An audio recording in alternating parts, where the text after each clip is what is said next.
Hello everyone, welcome back to my YouTube channel. 안녕. මං අද ඔයාලත් එක්ක කතා කරන්නේ KIIP level 2 6වෙනි grammar part එක. ඔයා මගේ වීඩියෝ එක මුලින්ම දැක්කේ අද නම් මේ තියෙන්නේ මගේ YouTube channel එක. මෙතනින් playlist කියන එක click කරලා Korean grammar KIIP level 2 කියන එකට ගිහිල්ලා පළවෙනි grammar එකේ ඉඳන් බලන්න පුළුවන්. හරි, අපි යමු වීඩියෝ එකට. අද අපි කතා කරන්නේ ඕපදා කියන ග්‍රැමර් එක. මේක අපි භාවිතා කරන්නේ තොන්සා. එහෙම නැත්නම් ක්‍රියාපදත් සමග. යම්කිසි අත්දැකීමක් ලබා ගැනීම හෝ නිර්දේශයක් සම්බන්ධව ප්‍රකාශ කිරීමට අපි මේක යොදා ගන්නවා. ඒ කියන්නේ මම මේක කාලා බලලා තියෙනවා, මම මේක කරලා බලලා තියෙනවා, ඔයා මේක කාලා බලන්න රසයි, ඔයා මේක කරලා බලන්න, ඒ වගේ අදහසක් තමයි මේකේ එන්නේ. තව කෙනෙක්ගෙන් ප්‍රශ්නයක් අහන්න වගේම එයාට පිළිතුරු දෙද්දිත් අපිට මේ ඕපදා කියන එක යොදා ගන්න පුළුවන්. උදාහරණයක් විදියට ඔයා ඡේදදූපතට ගිහින් තියෙනවද? ඔව් මං ඡේදදූපතට ගිහින් තියෙනවා. අන්න ඒ වගේ අපට ප්‍රශ්න අහද්දි සහ පිළිතුරු දෙද්දි මේක යොදා ගන්න පුළුවන්. ඒ විතරක් නෙමෙයි අපට අතීත කාල, වර්තමාන කාල, අනාගත කාල කියන කාල තුන සඳහාම මේක යොදා ගන්න පුළුවන්. හරි, දැන් අපි බලමු මේක යෙදෙන ආකාර මොනවද කියලා. පළවෙනි අවස්ථාව තමයි ආපොදා. ආපොදා කියන එක යොදන්නේ අපි ක්‍රියාපදයක් මූලික ස්වරූපයෙන් පවතිනකොට ඒකේ දායිවත් කරාට පස්සේ තියෙන ස්වරය. ආ හෝ ඕ නම් අපි ඒකට එකතු කරන්නේ ආපොදා කියන එක. උදාහරණ වලට ගිහිල්ලා බලමු. චත්තා කියන්නේ සොයනවා කියන එක. මේක මූලික ස්වරූපයෙන් පවතින්නේ. ඉතින් අපි මේ දා කපල ඉවත් කරාට පස්සේ තියෙන ස්වරය තමයි ආ කියන ස්වරය. ඒ නිසා අපි ආපොදා කියන එක එකතු කරනවා. එතකොට මේ වචනේ පච්චිම මෙහෙකුත් තියෙන නිසා චදා පොදා බවට පත් වෙනවා. ඒ කියන්නේ සොයලා බලනවා. දෙවෙනි එක්සැම්පල් එක සල්දා. ඒ කියන්නේ ජීවත් වෙනවා. මේකත් දැන් මූලික ස්වරූපයෙන් පවතින්නේ. ඒ නිසා අපි දා අයින් කරනවා. එතකොට තියෙන්නේ මොන ස්වරයද කියලා තමයි අපි මේකෙදි බලන්නේ. එතකොට ආ කියන ස්වරය තමයි තියෙන්නේ. ඒ නිසා අපි ආපොදා කියන එක එකතු කරනවා. එතකොට සරා පොදා බවට පත් වෙනවා. හරි, අපි බලමු ඊළඟ අවස්ථාව මොකක්ද කියලා. ඒක තමයි ඕපදා කියන එක. ඕපදා කියන එක යෙදෙන්නේ යම්කිසි ක්‍රියාපදයක් මූලික ස්වරූපයෙන් පවතිනකොට ඒකේ දායිවත් කරාට පස්සේ තියෙන ස්වරය ගැන තමයි අපි මේ ග්‍රැමර් එකේදී බලන්නේ. එතකොට තියෙන ස්වරය ආ හෝ ඕ නෙවෙයි නම් අපි කලින් කතා කරේ ඒක ආ හෝ ඕ වුණොත්නේ අපි ආපදා කියන එක එකතු කරන්නේ. මෙතනදී ආ හෝ ඕ නොවන වෙනත් ස්වරයකින් නම් අවසන් වෙලා තියෙන්නේ. අපි ඕපදා කියන එක තමයි එකතු කරන්නේ.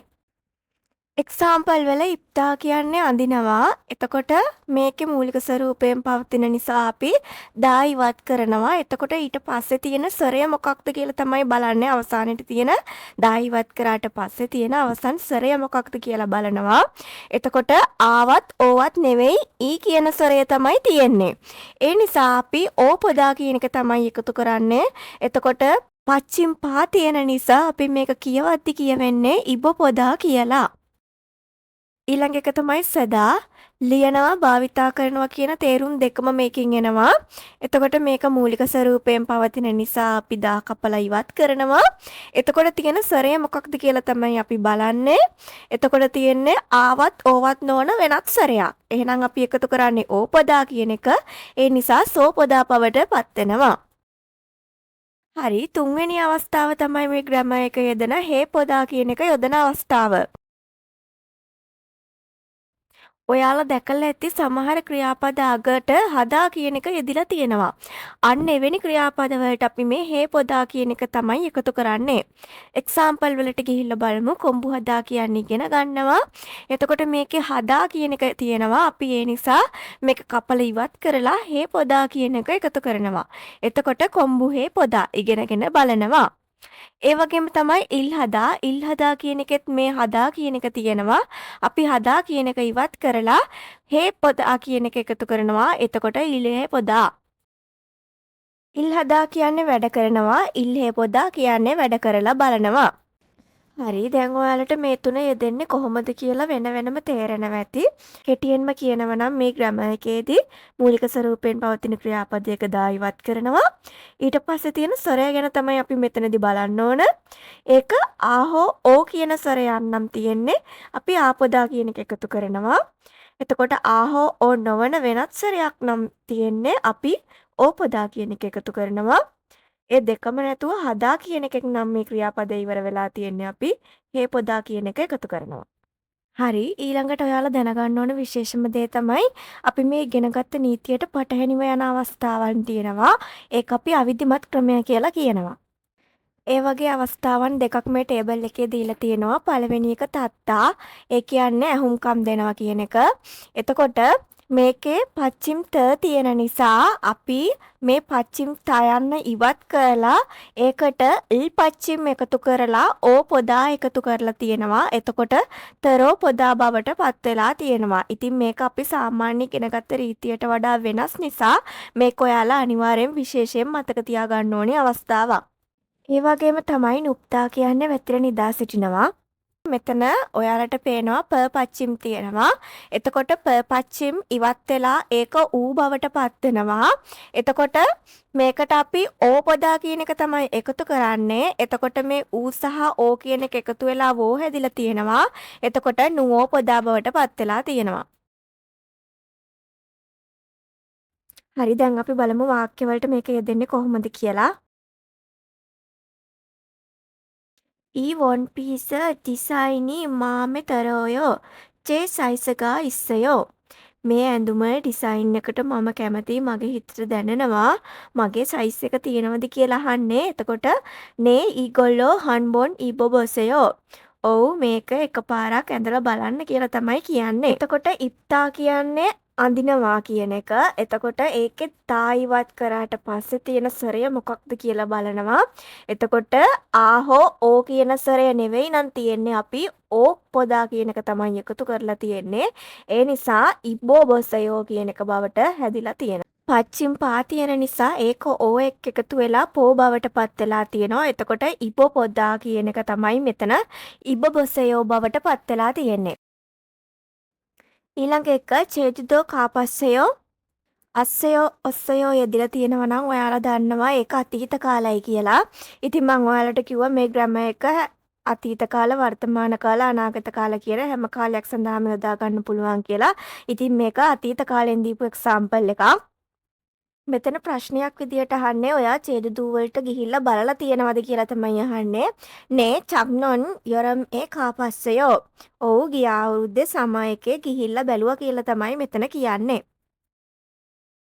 කදා කියන්න යනවා. එතකොට ඒකේ දායිවත් කරාට පස්සේ තියෙන්නේ ආ කියන ස්වරය.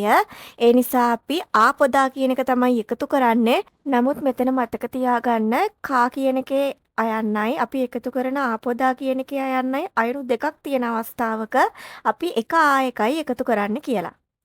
මම ඔයාලට කිව්වා වගේ මේ ග්‍රැමර් එක එතකොට මෙතන තියෙන එක්ස්පීරියන්ස් එකක් මොකක් හරි අත්දැකීමක් ගැන තමයි මෙතන කතා කරන්නේ. ඊළඟ එක රහමාන්ෂී හංගුක් අම්ෂික් චූම් ඒ සම්කෙත්තම් මොග්ගො පස්සයෝ කියලා කියනවා. රහුමාන් මහත්තයා කොරියන් ආහාර අතරින් සංගෙත්තම් කාලා තියනවද කියලා තමයි මෙතන අහන්නේ. එතකොට මොක්තා කියන එකේ දායිවත් කරාට පස්සේ තියෙන්නේ ආත් ඕත් නොවන වෙනත් ස්වරයක්. ඒ නිසා අපි ඕ පදා කියන එක තමයි එකතු කරන්නේ. මම ඔයාලට කිව්වා පිළිතුරු දෙන්න වගේම ප්‍රශ්න අහන්නත් මේ ග්‍රැමර් එක භාවිතා කරන්න පුළුවන් කියලා. ඉතින් මේ එක්සැම්පල් එක ප්‍රශ්නයක් අහන්න තමයි මේ ආ ඕ පොදා කියන ග්‍රැමර් එක භාවිතා කරලා තියෙන්නේ. හරි අවසාන එක්සැම්පල් එක බලමු. ඊ උන්දොන් හාගා අජුපොන්හෙයෝ හන්බොන් සිනෝ බොසෙයෝ. මේ ක්‍රීඩා සපත්තු දෙක ගොඩක් පහසුයි. එකපාරක් දාලා බලන්න කියලා තමයි මෙතන කියන්නේ. සින්තා කියන එකේ දායිවත් කරාට පස්සේ තියෙන ස්වරය මොකක්ද කියලා බලනවා. ආත් ඕත් නොවන වෙනත් ස්වරයක් තමයි මෙතන තියෙන්නේ. ඊ කියන ස්වරය තියෙන්නේ. එහෙම වුණොත් අපි එකතු කරන්නේ ඕ පොදා කියලා ඉගෙන ගත්තා. මෙතන න් පච්චිම් තියෙන නිසා කියවද්දී ඕත් එක්ක එකතු වෙලා නෝ කියලා තමයි කියවෙන්නේ. එතකොට සිනොපොදා වෙනවා. හරි. ඉතින් මම හිතනවා ඔයාලට අද ග්‍රැමර් එක හොඳට තේරෙන්නේ නැති කියලා. අපි ඊළඟ දවසේ මියොන් කියන ග්‍රැමර් එක තමයි කතා කරන්නේ. ඔයාලට අද ග්‍රැමර් එක තේරුණා නම් ඔයාගේ වටිනා කමෙන්ට් එකක් දාලා යන්න අමතක කරන්න එපා. ඒ වගේම ඔයා තාමත් අපේ channel එක subscribe කරලා නැත්නම් subscribe කරන්න. පහළ තියෙන bell icon එකත් click කරන්න. ඉතින් ගිහින් එන්නම්.